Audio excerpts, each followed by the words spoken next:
오늘 말씀은 사도행전 20장 22절에서 27절까지의 말씀을 가지고 바울이 남김없이 전한 하나님의 뜻과 그의 섬김의 일이라고 하는 역시 긴 제목을 가지고 말씀을 나누려고 합니다. 두 파트로 되어 있습니다. 바울이 남김없이 전한 하나님의 뜻이 무엇인가, 그리고 그 하나님의 뜻과 섬김의 일이라고 하는 것이 관련이 있거든요. 그래서 그의 섬김의 일이 무엇인가라고 하는 것을 말씀을 통해서 생각을 해보려고 합니다.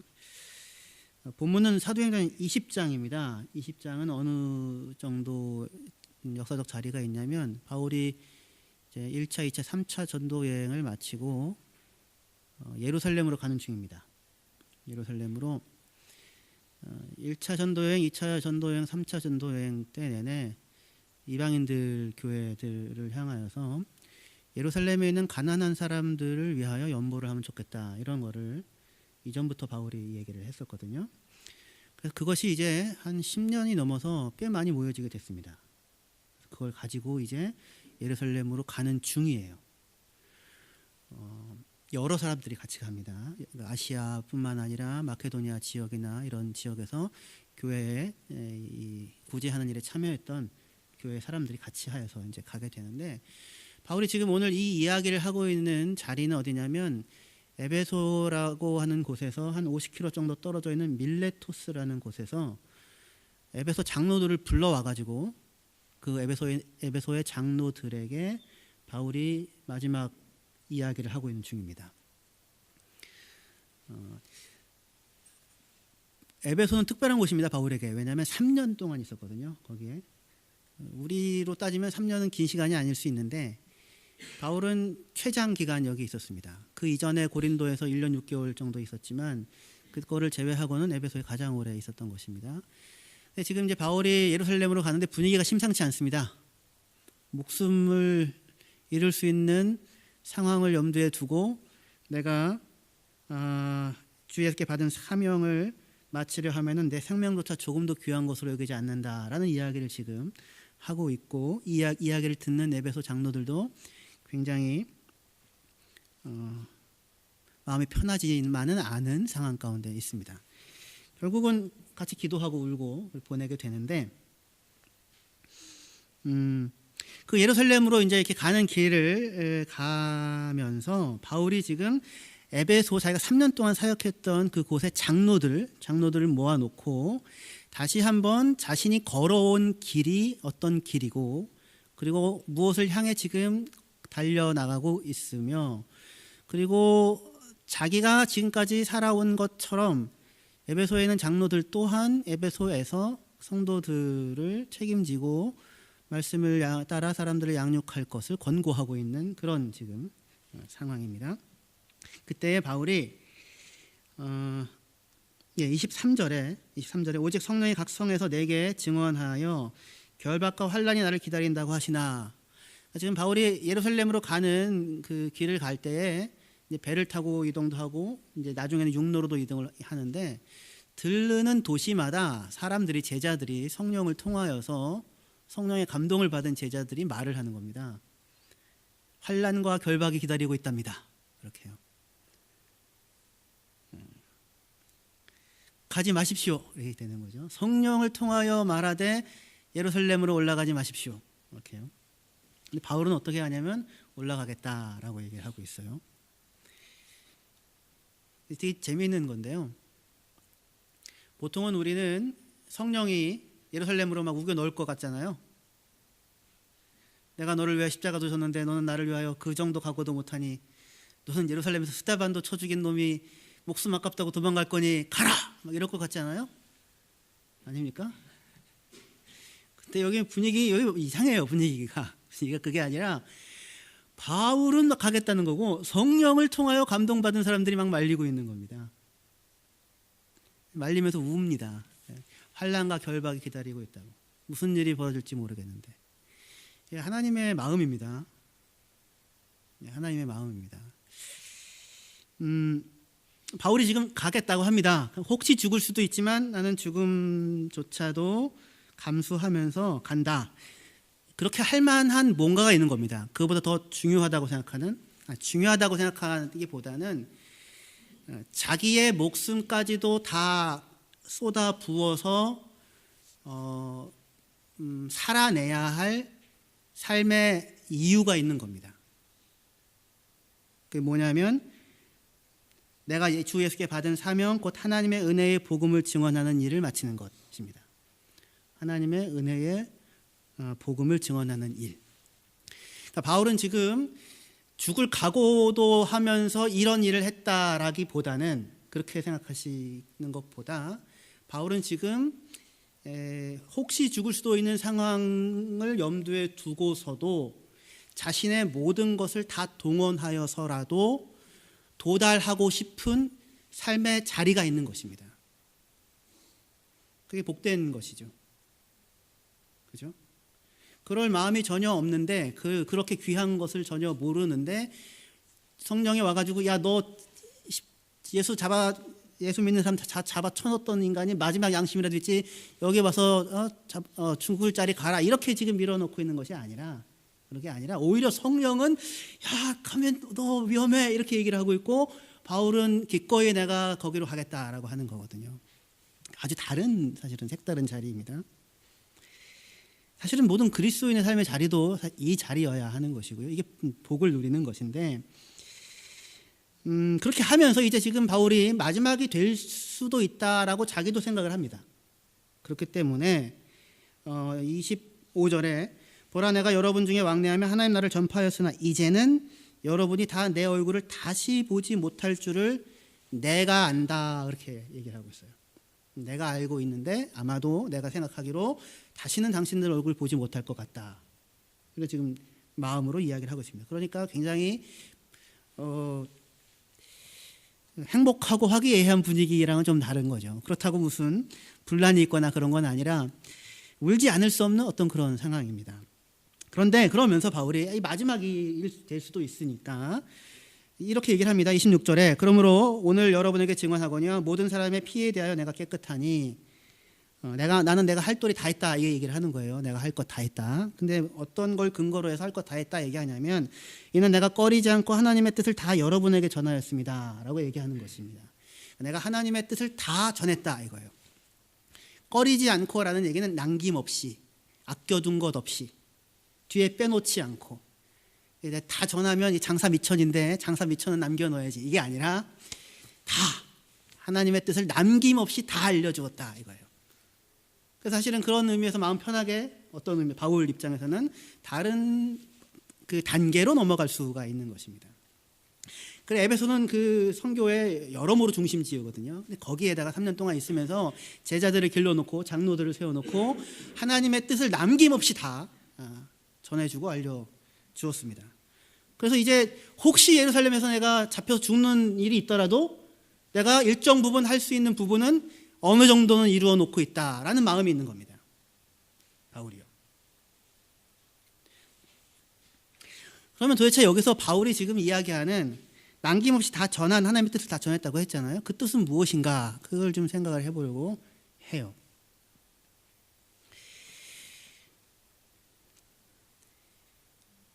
남김없이 전한 하나님의 뜻. 여러분들의 인생과 삶을 향한 하나님의 뜻은 무엇입니까? 우리 지난주에 하나님의 뜻에 대해서 잠깐 생각을 했었었는데,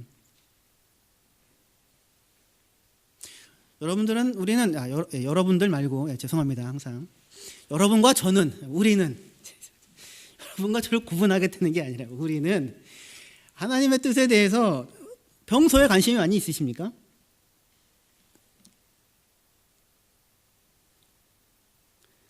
왜 조집사님들 아멘 안 하시고 계십니까?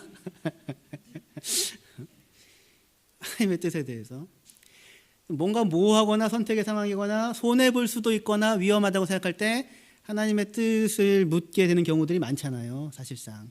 근데 지금 바울은 자기가 뭘 선택할 것이냐가 모호하지 않아요, 그죠? 분명한 거거든요. 오히려 성령이 야, 너 결박이 기다리고 환란이 기다리니까 성령을 통하여 제자들이 하는 말이 올라가지 않았으면 좋겠다라고 얘기를 하는데 불구하고 아니다, 내가 이 사명을, 은혜의 복음을 전하기 위해서 나가 가겠다라고 하거든요. 그거가 모호하지 않아요. 바울에게 하나님의 뜻에 대한 이야기는 사실 되게 다른 부분인데, 근데 지금 바울은 하나님의 뜻을 남김없이 다 전했다고 해요. 어디에다가? 여기서는 에베소 교회에다가. 왜냐하면 에베소 교회 장로들을 불러놓고 이야기하고 있으니까. 그럼 에베소 교회에 바울이 남김없이 전한 하나님의 뜻은 도대체 무엇일까요? 성경에 있습니다. 어디에 있을까요?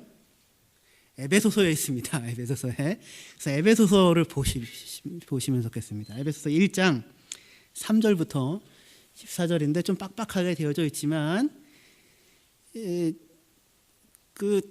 이거는요 빡빡하게 안 돼 있고 이렇게 하여튼 봐도 잘 이해하기 힘들어요. 근데 단어, 느낌, 이미지 요것만 가지실 수 있어도 돼요. 오늘은. 그래서 에베소서 3장 1절에서 14절 바울이 에베소 교회에 남김없이 전한 하나님의 뜻이 무엇인지 그 내용을 한번 살펴보려고 합니다. 3절부터입니다. 찬송하리로다 하나님 곧 우리 주 예수 그리스도의 아버지께서 그리스도 안에서 하늘에 속한 모든 신령한 복을 우리에게 주시되, 일단은 뭘 주신답니까? 하늘에 있는 모든 신령한 복을 우리에게 주신다고 하는 게 하나님의 뜻에 대한 이야기를 할 때 시작이 되는 거예요.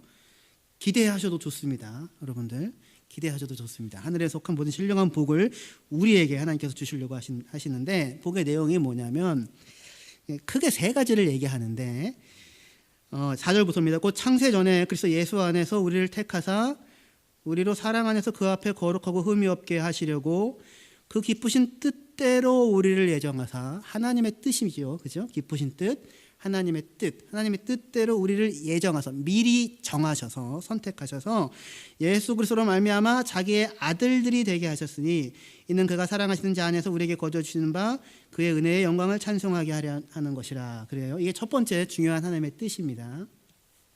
하나님이 우리를 왜 부르셨는가예요. 어떤 뜻을 가지고 부르셨는가? 무슨 생각을 가지시고 우리를 부르셨는가? 왜 부르셨대요?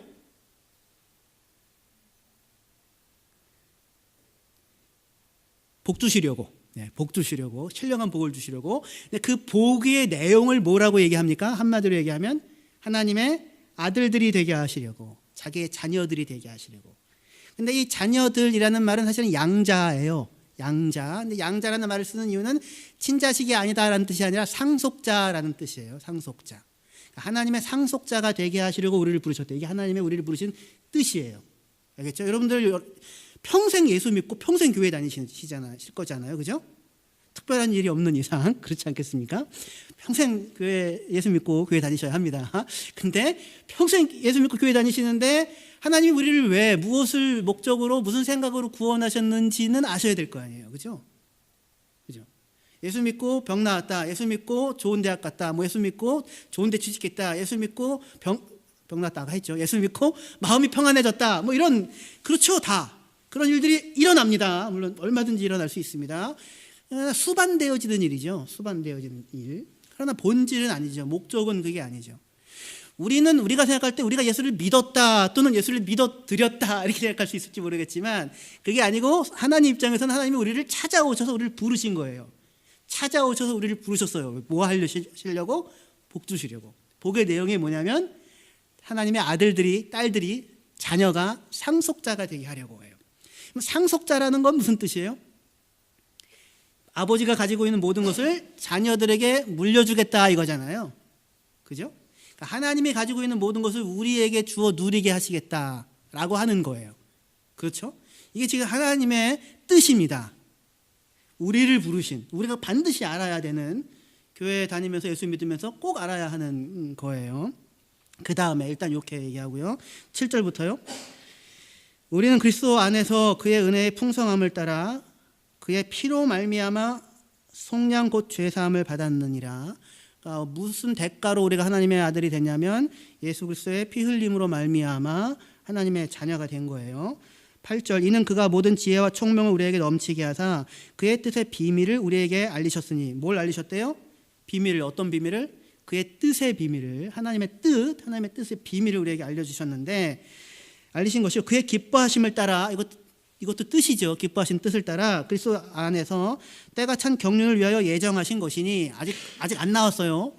뭘 주시려고 하시는지. 10절 하늘에 있는 것이나 땅에 있는 것이나 다 그리스도 안에서 통일되게 하려 하심이라. 이게 목적이에요. 하늘에 있는 것이나 땅에 있는 것이나 다 그리스도 예수 안에서 통일되게 하려 하심이라. 11절 모든 일을 그의 뜻의 결정대로 일하시는 이의 계획을 따라. 도대체 여기에 뜻, 계획, 원함 이런 게 얼마나 많이 나오고 있어요. 그죠?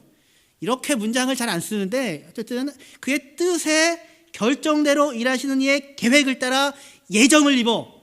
다 하나님의 결심에 대한 거죠. 계획에 대한 거죠. 목적에 대한 거죠. 생각에 대한 거죠. 예정함을 입어 그 안에서 뭐가 되냐면 기업이 되었대요.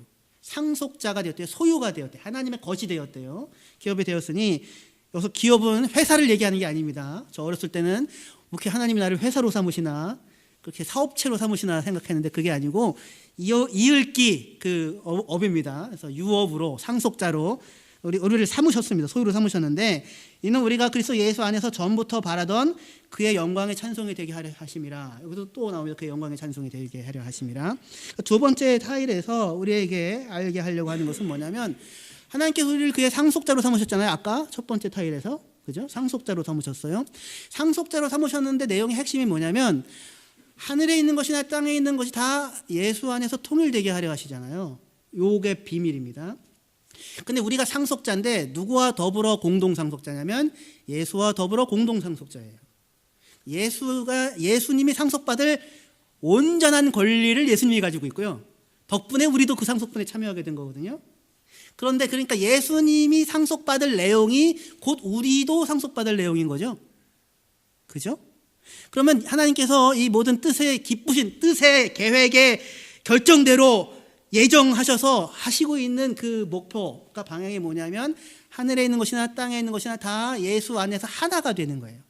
예수를 머리로 두고 하나가 되어지는 것인데 이게 상속자예요. 그러니까 다시 얘기해서 하나님은 천지 만물의 주인이시잖아요.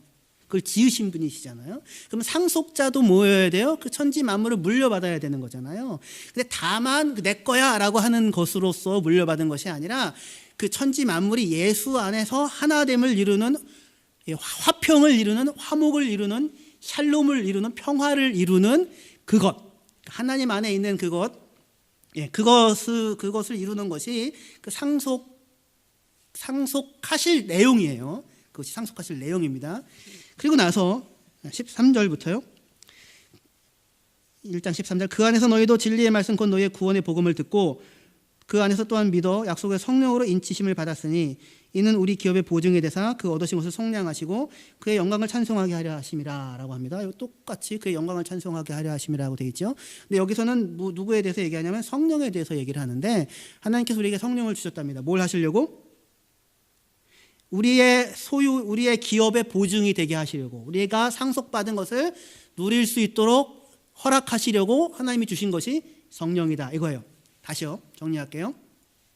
세 가지가 있는 거예요. 하나님께서 우리를 무슨 목적으로 부르셨는가? 뜻으로 부르셨는가? 무슨 뜻으로 무슨 목적으로 부르셨습니까?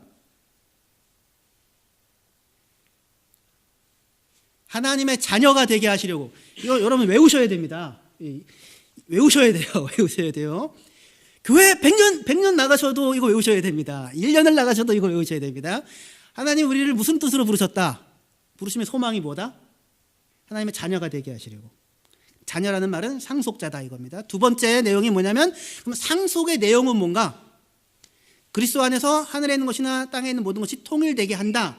그 자리에 우리도 참여한다라고 하는 거예요. 이게 뭔지는 조금 더 진행하면서 제가 말씀드릴 거예요. 세 번째, 그것을 이루기 위해서 하나님이 하시는 일이 그러니까 무엇을 통하여 하시는가? 성령을 통하여 그 일을 하신다. 이 세 가지입니다. 근데 그 내용을 제가 지금 이렇게 설명을 했는데 바울이 그 다음에 이어서 에베소서 1장 18절에서 19절에 이렇게 얘기를 합니다. 기도예요. 바울의 기도. 앞에는 하나님의 뜻에 대해서 설명을 했고 그 뒤에 바울이 기도를 합니다. 하나님의 뜻이 무엇인지를 제발 성도들이 알기를. 기도의 내용이 1장 18절에서 19절인데요. 같이 읽겠습니다. 예, 시작. 너희 마음의 눈을 밝히사 그의 부르심의 소망이 무엇이며 성도 안에서 그 기업의 영광이 풍성함이 무엇이며 그의 힘의 위력으로 역사하심을 따라 믿는 우리에게 베푸신 능력의 지극히 크심이 어떠한 것을 너희로 알게 하시기를 구하노라. 아멘. 저는 바울을 아주 사랑하고 존경합니다. 왜냐하면 제가 말의 문장이 길잖아요. 주어가 시작해서 언제 서술어가 동사가 나올지 모르는데 우리 저보다 한 끗발 높으신 분이십니다. 그래서 언제 끝날지 모르게 되어 있는데 세 가지를 기도하거든요. 세 가지, 그죠? 근데 아까 제가 말씀드린 겁니다. 그러니까 18절에 너희 마음의 눈을 밝히사 뭘 알기를 원하냐면 부르심의 소망이 무엇인지, 무슨 소망을 가지고 우리를 불렀는지, 어떤 뜻을 품고 우리를 불렀는지. 대답이 뭐라고요? 하나님의 자녀, 상속자가 되게 할 소망으로 우리를 부르셨어요. 두 번째, 알게 하시기를 원하는데 뭘 알게 하시기를 원하는가? 그 기업의, 성도 안에서 그 기업의 영광의 풍성함이 무엇인지. 그러니까 상속자로 삼으셨으면 줄 게 있다는 거잖아요. 그렇죠? 여러분들은 자녀들에게 뭘 줄 게 있습니까? 뭘 물려주시겠습니까? 신앙의 유산을 물려주셔야죠. 어차피 돈도 없고 땅도 없잖아요. 뭘 물려줍니까? 물려주기. 네. 어떻게 살아왔는가를 물려줄 수 있으면 최고죠. 사실은 내가 과연 부모 입장에서 자녀들이 나를 보고 나도 아빠처럼 살아야지라는 그런 생각을 할까봐 두려울 때가 있지 않습니까? 자녀들 앞에서만큼이라도 그 바른 모습을 보이려고 애를 쓰지 않아요? 그런데 제가 제 아버지나 어머니를 생각하면, 나도 저희 아버지의 뒷모습을 생각하면 나도 저렇게 살아야지, 이런 생각을 어려서 많이 했어요. 나도 아버지처럼 살아야지. 과연 그 일부라도 닮아갈 수 있을까라는 생각을 감사하게도 할 수 있었거든요. 물려줄 수 있는 거죠. 하나님께서 우리에게 상속자가 되게 하시는데, 하나님께서 우리에게 물려줄 게 뭐냐? 삼성 가면은 무슨 경영권을 물려줘야 되는데, 그걸 물려주려고 아주 굉장한 일을 어떻게 하시는지 모르겠지만, 하나님께서 우리에게 물려줄 거는 뭐예요? 부동산이 아니라고요. 천지 만물 하나님의 것이고, 이거 많이 가져도 소용없어요. 뭐 어떡하겠습니까? 아브라함은 가나안 땅 다 주겠다고 했는데 무덤 한 평 얻었거든요. 하지만 누구를 알았냐면 하나님이 어떤 분이신지 알았거든요. 하나님의 아들, 자녀, 하나님 안에 있는 걸 알았거든요. 그러니까 상속자가 된다는 것은 하나님이 그 뒷모습이죠. 하나님이 살아가시는 그 모습을 나도 보고 하나님이 행하시는 대로 나도 살아가는 자리에 내가 참여할 수 있게 되었다는 거예요. 이게 얼마나 큰 복인지 모릅니다. 근데 그 내용이 뭐냐면 예수 그리스도 안에서 하늘에 있는 것이나 땅에 있는 모든 것이 통일되게 하려 하심이라라고 하는 내용이 들어있어요. 그 내용이 나중에 저희가 올해 계속 천천히 시간이 지나면 지날수록 이후에 에베소서도 할 거거든요. 더 자세하게 얘기할 거예요. 세 번째로 다시요. 첫 번째, 부르심의 소망이 무엇이다? 상속자가 되게 하셨다. 자녀로 부르셨다. 두 번째, 상속자로 부르셔서 우리에게 무엇을 주려고 하시는가? 그걸 알기를 원하는 거예요. 두 번째 기도가. 세 번째 19절, 그의 힘의 위력으로 역사하심을 따라 믿는 우리에게 베푸신 능력의 지극히 크심이 어떠한지, 이 일을 우리에게 이루어 주기 위해서 하나님이 어떠한 능력으로 우리 가운데 일하시고 계시는지 그걸 알기를 원해요. 근데 어떠한 능력으로 일을 하셨냐면 이 능력이 역사하여 예수 그리스도를 죽은 자 가운데서 살리셨어요. 하나님이 우리 안에서 상속자로 부르셨고 상속분을 누려가게 하시는데, 우리가 그것을 하나님의 영광의 찬송이 되게 하려고 하시는데, 그 일을 이루기 위해서 하나님이 성령을 통하여 일을 하시거든요. 근데 죽은 자 가운데서 예수를 살리신 그 능력이 오늘 우리의 삶 가운데서 역사하는 거라고요. 우리 죽은 자 같은 우리, 사실은 날마다 죄도 있고 스스로가 스스로를 파괴하기도 하고 내 마음 하나를 어떻게 다 컨트롤하지 못해서 어려움을 겪고 진심을 다했으나 최선을 다했으나 미안하다고 말해야지 살 수밖에 없는 이 세상을 살아갈 때에 그런 우리를 성령께서 가까이 하셔서 죽은 예수를 살려내시는 그 능력이 오늘 나의 삶 가운데도 함께 하신다라고 하는 것, 그것이 하나님의 자녀들에게 하나님께서 뜻을 가지고 지금 이루어 가시는 일이라고 하는 것입니다. 상속자가 되게 하신다고 할 때 가장 중요한, 우리가 상속받아야 할 가장 큰 요소는 어떤 모습입니까? 부동산이 아니라고 한다면 하나님의 하나님다우심이겠죠. 하나님을 닮을 수 있는 특권입니다. 자녀는 부모를 닮지요. 네, 노력하지 않고도 닮습니다. 처음에는 왜냐하면 부모로부터 물려받은 게 있잖아요, 그렇죠? 저희 집에 애가 셋인데 정말 재밌습니다. 하나는 아이들이 여기 없지만 예. 하여튼 다른데요. 다 저와 제 아내의 모습을 이렇게 저렇게 섞어서 가지고 있는데 제가 제일 보면서 재미있는 아이는 유나입니다. 왜냐하면 저랑 제일 많이 닮았습니다. 데자뷰예요. 아주 저 어렸을 때 똑같은 모습을 무수히 봅니다. 그때 저희 어머니가 하셨던 말씀이 있습니다. 나중에 꼭 커서 너 같은 애 낳아서 키우라, 이런 그 축복의 말씀을 제가 받아서 똑같은 아이를 낳고 똑같이 키우고 있는데 엄마가 정말로 인내를 배우셨겠구나, 사랑이 깊어지셨겠구나, 이런 거를. 그렇다고 유나가 그렇다는 얘기가 아니라 저랑 똑같다 이겁니다. 저랑 똑같다. 자녀가 부모를 닮잖아요, 그렇죠? 왜요? 부모의 형상, 유전자를 이렇게 전달이 됐으니까. 하나님이 우리를 하나님의 형상으로 지으셨잖아요. 그러니까 모든 사람은 다 하나님스러움이 있는 거예요. 그 요소들을 다 갖고 있다고요. 그게 사랑이든 희락이든 화평이든 자비든 충성이든 오래 참음이든 등등의 것들로 행복을 누릴 수 있는 것들을 다 가지고 있다고요. 그런데 그 자녀가 처음부터 부모님처럼 훌륭해져 있는 건 아니잖아요. 우리 여러 부모님들 진짜 훌륭하시지 않습니까? 제가 여기서 웃으면 안 되는데, 연기를 해야 되는데, 아까 그래서 제가 얘기한 거죠. 부모의 입장에서는 나를 닮으면 좋겠다고 하는 마음, 닮을 수 있는 모델이 되어야 되겠다라는 마음을 가지고 스스로를 채찍질하면서 사는 부분이 있지 않습니까? 부모로서. 근데 제가 자식으로서 저희 아버지, 부모님, 어머니를 볼 때는 나 저 뒷모습처럼 요만큼이라도 닮아갔으면 좋겠다라고 하는 마음이 있었거든요. 그러니까 다시 얘기해서 부모의 형상으로 부모를 닮아서 내가 나아졌지만 그의 그 성실하심, 그의 진실하심, 그의 한결같으심을 내 것으로 만들기 위해서는 삶을 살아내야 하는 거죠. 그죠? 겪어가야 하는 거죠. 훈련해야 하는 거죠. 연습해야 하는 거죠. 그게 뭐예요? 우리에게 주어진 인생이죠. 그래서 그것을 하나님께서 우리 곁에서 항상 같이 살아주시고 같이 동행해 주시고 같이 이끌어가 주시는 것을 통하여 우리로 하여금 하나님의 모습을 보게 하시고 겪게 하시고 그리고 그 모습을 따라가 그를 닮게 하는 일을 하나님이 우리 삶 가운데 인생 가운데 행하시는 것입니다. 상속자됨이에요. 근데 그것이 상속자됨의 가장 중요한 부분으로 뭘 얘기했냐면 하늘에 있는 것이나 땅에 있는 모든 것이 다 그리스도 예수 안에서 하나가 되게 하려 한다라고 하는 게 가장 중요한 모습이었어요. 이게 하나님 다음의 정점입니다. 하늘에 있는 것이나 땅에 있는 모든 것이 다 그리스도 예수 안에서 하나가 돼요. 평화를 이루어요. 누가 아니라 로마 황제에 의하여서 평화가 이루어지는 게 아니라 로마 황제가 제국을 일통하는 게 아니라 항상 특히 바울 서신은 그 대척점에 누가 있냐면 로마 황제가 있어요. 복음하면 로마 황제가 이야기하는 게 복음이 아니라 예수가 복음이야 이거예요. 근데 그 예수는 누구예요? 십자가에 죽으신 예수죠.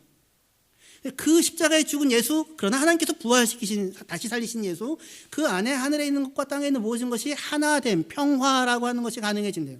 그것을 이루어내는 게 하나님 다우심이에요.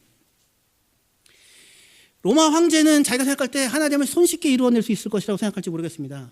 제국을 일통했으니까요. 힘이 있으니까요. 돈이 있으니까요. 그런데 그러니까 사실은 어떻게 보면 돈만 있으면 하나됨을 이루는 것이 쉽죠. 어떤 의미에서. 예, 오늘 저희 예배 끝나고 다 저희 집으로 오십시오. 1억씩 제가 나눠드리겠습니다. 예, 진지하게 받아주셔도 되는데 그러면 다 오시지 않겠습니까? 아닌가요? 1억 정도 갖고는 제가 움직일 자존심이 아닙니다. 이겁니까? 그러니까 지금 힘으로 권력으로 무력으로 하나됨을 이룬다. 로마가 하는 일이라고요. 근데 지금 예수는 하늘에 있는 것과 땅에 있는 모든 것이 예수 안에서 하나됨, 평화라고 하는 것을 누려진대요. 어떻게? 예수가 누군데요? 어느 누구보다도 가장 큰 상처를 받고 멸시를 당하고 고통을 당하고 아픔을 겪은 자,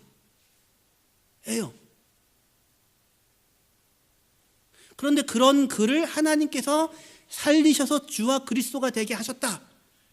그리고 그렇게 멸시를 받고 상처를 입고 배신을 당하고 아픔을 겪은 그가 십자가에서 저들을 용서하여 주십시오. 자기가 하는 일이 무슨 일인지 알지 못합니다. 그들을 불쌍히 여기고, 그리고 자신을 배반하고 도망갈 제자들의 발을 씻어주고 계시고, 그리고 다 떠나간 제자들을 찾아가 다시 부르셔서 성령을 주시는 일을 하심으로 하나됨을 평화라고 하는 것을 만들어가고 계시는 분이신 거예요.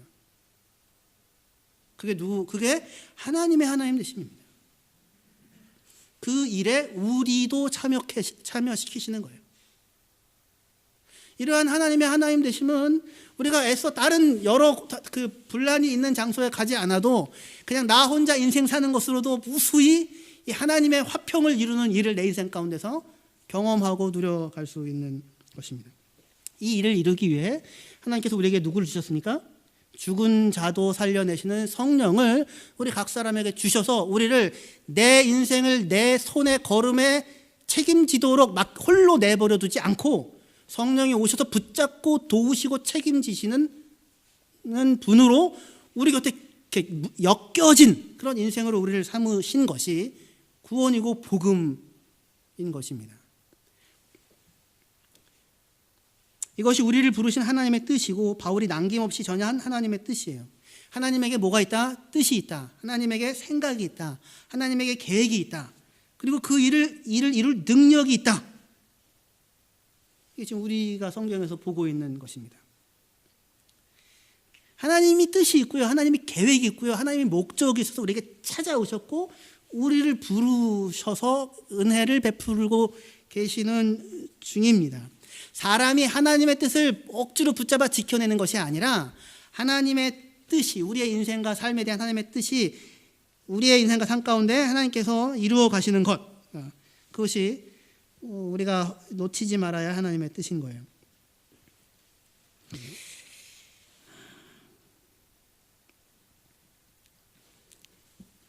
여러분들에게 만약에 그 돈도 있고 힘도 있고 그 일평생 하루에 뭐 1,000원씩 써도 다 쓰지 못하고 죽을 만큼의 돈이 있고, 그리고 머리도 똑똑해서 모든 공부도 다 하고 남부럽지 않은 모든 그런 것들을 능력을 다 갖추었다고 한다면 그 가지고 있는 것들을 가지고 여러분들은 무슨 뜻을 세우시겠습니까?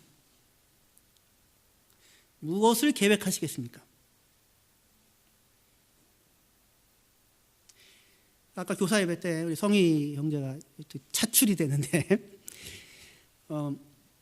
성희 형제 지금 소박한 소망이 뭐냐면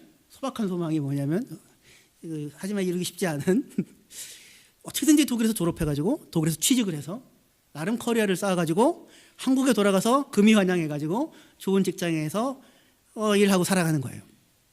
그래서 제가 성희한테 물었죠. 성희야, 너한테 지금 돈이 이만큼 있고 공부도 남부럽지 않게 다 지금 이미 다 돼 있다. 그러면은 그 길을 가겠니? 그랬더니 아니요, 안 가겠습니다. 이렇게 얘기를 하더라고요. 잘 생각해 보세요. 하나님이 지금 뜻이 있고 계획이 있고 생각이 있잖아요. 창세 전에 예정하셔서 무슨 이 일을 지금 하고 계시는 중이에요.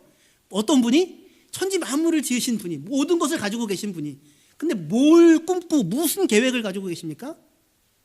창세전에 우리를 예정하시고 우리를 택하셔서 우리에게 복을 주시려고 하시는 계획을 가지고 움직이고 계시는 분이시라고요. 그게 하나님이에요. 그분이 하나님의 하나님 되심이신 것입니다. 그런데 이게 지금 오늘 우리가 살펴본 이 에베소서 1장 3절에서 19절까지 하나님의 그 큰 뜻이죠. 큰 뜻에 대해서 살펴봤는데 이건 원리고 큰 그림입니다. 하지만 목사님 좋습니다. 잘 알아들었습니다. 그게 큰 뜻이니 감사합니다. 그런데 그거는 하나님의 큰 뜻이고 나 한 사람에 대한, 나 개인에 대한 하나님의 뜻하심은 무엇입니까? 하나님의 뜻은 내가 알았는데 그렇다면 그 일을 위해서 내가 해야만 하는 것은 무엇이며 내가 주의하고 힘을 기울여야만 하는 것은 무엇입니까? 이게 우리가 물을 수 있을 것입니다. 그 물음에 대하여 한 가지의 단어를 생각하고 제시하는 것이 오늘 설교의 목적입니다. 우리가 주목하려고 하는 것은 디아코니아라는 말입니다. 디아코니아. 들어보셨죠? 디아코니아, 섬김. 디아코니아라는 봉사단체도 있죠. 섬김, 봉사. 집사님들도 디아콘이라고 불려지지 않습니까? 에베소서 4장 11절에서 16절까지의 말씀입니다. 에베소서 4장 11절에서 16절까지의 말씀. 제가 읽겠습니다. 그가 어떤 사람은 사도로, 어떤 사람은 선지자로, 어떤 사람은 복음 전환자로, 어떤 사람은 목사와 교사로 삼으셨으니 이는 성도를 온전하게 하여 봉사의 일을 하게 하며 그리스도의 몸을 세우려 하심이라. 15절 오직 사랑 안에서 참된 것을 하여 범사에 그에게까지 자랄지라. 그는 머리니 곧 그리스도라. 그에게서 온몸이 각 마디를 통하여 도움을 받음으로 연결되고 결합되어 각 지체의 분량대로 역사하여 그 몸을 자라게 하며 사랑 안에서 스스로 세우느니라 라고 이야기하고 있습니다. 지금 이 얘기가 뭐냐면 좀 더 구체적으로 이야기할 수 있는 하나님의 우리를 향한 뜻이에요. 그러니까 아들로 삼고 상속자로 삼고 상속의 내용을 우리에게 주려고 하는데 성령을 통하여 그 일을 준잖아요. 상속의 내용이 뭐냐면 하늘에 있는 것이나 땅에 있는 것이나 다 그리스도 예수 안에서 통일되게 하려 하시고 하나 되게 하시는 거예요. 그런데 그 통일되게 하고 하나 되게 하시는 일을 그리스도의 몸을 통하여, 교회를 통하여, 우리를 통하여 이 온 땅 가운데 드러내고 이루려고 한다고 하는 게 하나님의 구체적인 그 계획을 이룰 실천 방안이에요. 그 실천 방안으로서 우리가 불려진 거예요. 저와 여러분들이 불려졌는데 11절에 그가 어떤 사람은 사도로, 어떤 사람은 선지자로, 어떤 사람은 복음 전환자로, 어떤 사람은 목사와 교사로 삼으셨어요. 여기서 그는 예수님입니다. 십자가에 죽고 부활하셔서 성령을 보내실 수 있는 그 위치에서 성령을 보내시면서 복음을 주시면서 사람들을 부르십니다. 사도, 선지자, 복음 전환자, 목사, 교사 다 뭐냐면 복음을 전해주는 사람이에요. 하나님의 은혜의 복음을 전해주는 사람이에요. 그럼 하나님의 은혜의 복음의 내용이 뭐냐? 아까 에베소서 1장에서 봤던 그 하나님의 뜻이에요. 그 내용을 전해주는 거예요. 그렇게 복음을 전해주는 사람을 통하여 하나님이 하시려고 하시는 일이 무엇이냐면 12절에 이는 성도를 온전하게 하여 봉사의 일을 하게 하여 그리스도의 몸을 세우려 하심이라. 이게 축약된 아까 에베소서 1장 3절에서 17절 그 이하까지 봤잖아요. 그 모든 내용을 하나로 축약하면 이거예요. 성도를 온전하게 하여 봉사의 일을 하게 하여 그리스도의 몸을 세우려 한다고요. 아까 그리스도 안에서 하늘과 땅에 있는 모든 것을 통일되게 하려 하신다고 했잖아요. 그리스도의 몸을 세우는 거거든요. 그리스도의 몸이 무엇을 통해 세워지냐면 성도를 준비시켜 온전하게 하여 봉사의 일을 하게 하는 것을 통하여 세워져요. 16절 그에게서 온 몸의 각 마디를 통하여 도움을 받으며 연결되고 결합되어 각 지체의 분량대로 역사하여 그 몸을 자라게 하며 사랑 안에서 스스로 세운다 이렇게 되어져 있어요. 그러니까 예수의 몸이 세워지는데 어떻게 세워지냐면 각 지체의 분량대로 작동하여서 사랑 안에서 세워져요. 뒤에 말은 뭐 정확하게 몰라도 여기서 중요한 건 뭐냐면 각 지체가 각자에게 주어진 분량을 따라 어떤 역할을 감당함으로 예수의 몸을 세운다는 거예요. 예수의 몸을 세운다. 하나님의 뜻을 이룬다. 하나님의 큰 부르심의 소망을 이룬다예요. 무엇을 통하여? 각 지체가 자기의 분량대로 작용하여. 여기서 각 지체는 누구입니까? 우리들이에요. 우리들. 여러분들, 저와 각 사람들이 각각 자기에게 주어진 분량을 따라 일을 하는 거예요. 어떤 작동을 하는 것으로 몸이 세워져요. 근데 그 작동하는, 일을 하는 그 모습을 성경 앞에 표현되는 게 뭐냐면 12절에 이는 성도를 온전하게 하며 봉사의 일을 하게 하여 그리스도의 몸을 세운다고 됐잖아요. 뒤에 몸이 세워지는데 각 지체가 자기의 분량으로 일하여 몸이 세워진다. 앞에 성도가 봉사의 일을 하게 하여 그리스도의 몸을 세운다. 같은 얘기죠. 예. 그러니까 지금 하나님께서 우리를 부르셔서 하나님의 크신 뜻 가운데 상속자가 되게 하시려고 하는 일을 하시는데 이 큰 일을 구체적으로 표현하면 뭐냐면 봉사의 일을 하는 것을 통하여 몸을 세운다 이겁니다. 무슨 얘기인지 아시겠죠? 하나님의 뜻은 우리가 봉사의 일을 행하는 것을 통하여 이루어진다. 하나님은 우리를 봉사의 일을 하게 세우심으로 당신의 뜻을 이루신다 이겁니다. 그러니까 여기서 봉사의 일이라고 하는 것은 우리가 보통 봉사라고 생각하면 뭘 봉사라고 생각합니까? 식당 봉사, 청소 봉사, 설거지 봉사, 성가대 봉사, 뭐 교사 봉사, 뭐 안내 예배위원 봉사, 지금 뒤에서 PPT 넘기는 봉사 등등을 생각하잖아요. 그죠? 그 봉사예요. 맞아요. 그 봉사의 일이 무엇을 이루는 거래요? 전 우주와 역사를 향한 하나님의 뜻을 이루는 것이에요. 하나님의 크신 뜻의 한 자락을 겪어보는 거예요. 뭐가? 봉사의 일이. 봉사의 일이 하나님의 온 우주의 역사를 동원하여 이루시려고 하시는 하나님의 크신 뜻의 한 부분을, 한 자락을 겪어보는 일이 봉사의 일이에요. 굉장히 근원적인 의미를 갖는 것입니다. 디트리 보네포르라고 하는 독일 신학자죠. 독일 신학자는 그리스도인에 대해서 뭐라고 정의를 했냐면 Der Mensch für andere라고 정의를 했어요. 사람인데 어떤 사람이에요? 다른 사람을 위하여 존재하는 사람, 이렇게요. 그게 그리스도인이다, 이렇게 정의를 했어요. 다시 얘기해서 봉사의 일을 하는 사람이죠. 섬김의 일을 하는 사람이죠. 그리스 사람들은 인간을 스스로 뭐라고 정했냐면 멘션 안시시라고 해서 자기로서의 인간, 나는 누구인가, 나로서의 인간이 누구인가를 자기를 들여다보는 것으로 확인하고자 했어요. 그런데 보네포가 얘기하기를 그리스도인들은 그렇지 않고 내가 누구인가라고 그리스도인들을 정의하는 내용이 뭐냐면 다른 사람을 위하여 섬김을 사는 사람이에요. 왜냐하면 그 예수님의 존재 방식이고 하나님의 존재 방식이기 때문에 그래요. 예수의 존재 방식이 누군가를 위하여 봉사의 일을 하는 것이에요. 하나님의 존재 방식이 누군가를 위하여 봉사의 일을, 섬김의 일을 하시는 분이에요. 다른 말로 하면 사랑이죠. 근데 사랑이라고 하면 되게 크고 추상적이지만 봉사의 일이라고 하면 되게 구체적이죠. 나는 생각한다, 고로 존재한다가 서양 사람들의 자기에 대한 이해 방식이었다면 여기서는 말하자면 나는 봉사한다, 고로 존재한다인데 나는 봉사한다라고 하는 것도 틀려요. 그렇게 하면 안 돼요. 나는 누군가를 위하여 봉사한다가 되어져야 돼요.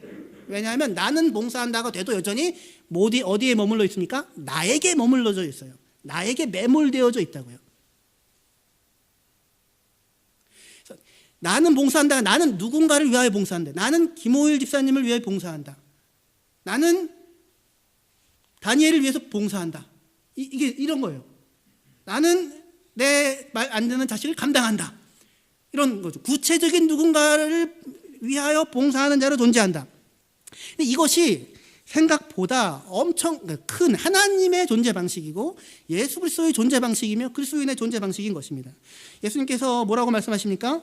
인자가 오신 이유에 대해서 인자가 온 것은 섬김을 받으려 함이 아니라 도리어 섬기려 하고 자기 목숨을 많은 사람을 위해 대속물로 주려 함이라 말씀하시고 누가복음 22장 27절에 앉아서 먹는 자가 크냐 섬기는 자가 크냐 앉아서 먹는 자가 아니냐 그러나 나는 섬기는 자로 너희 가운데 있노라 라고 얘기한다. 누가 커요? 앉아서 먹는 자와 섬기는 자. 앉아서 먹는 자가 크죠. 근데 예수님은 섬기는 자로 너희 가운데 있대요. 봉사자로 있대요. 식사 시중꾼으로 있대요. 그게 예수님의 존재 방식이었다고요. 창세 전에 하나님께서 뜻과 계획을 가지고 계셨어요.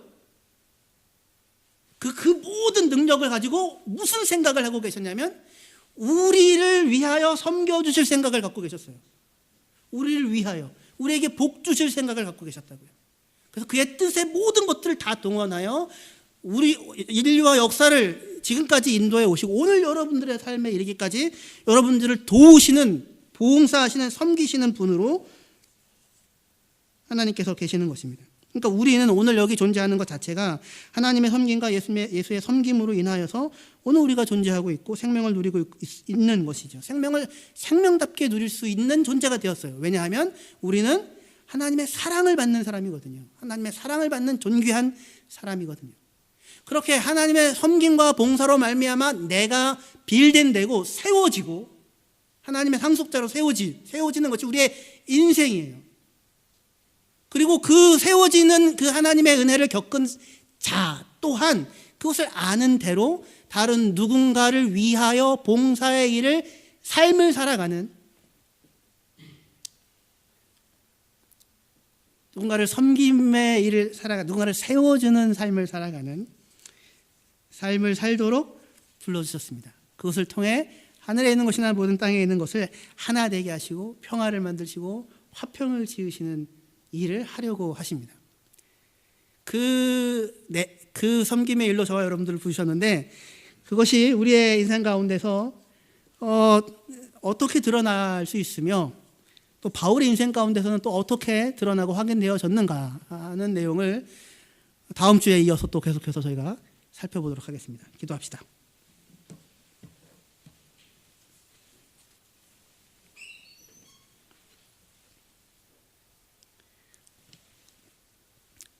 하나님 아버지 감사합니다.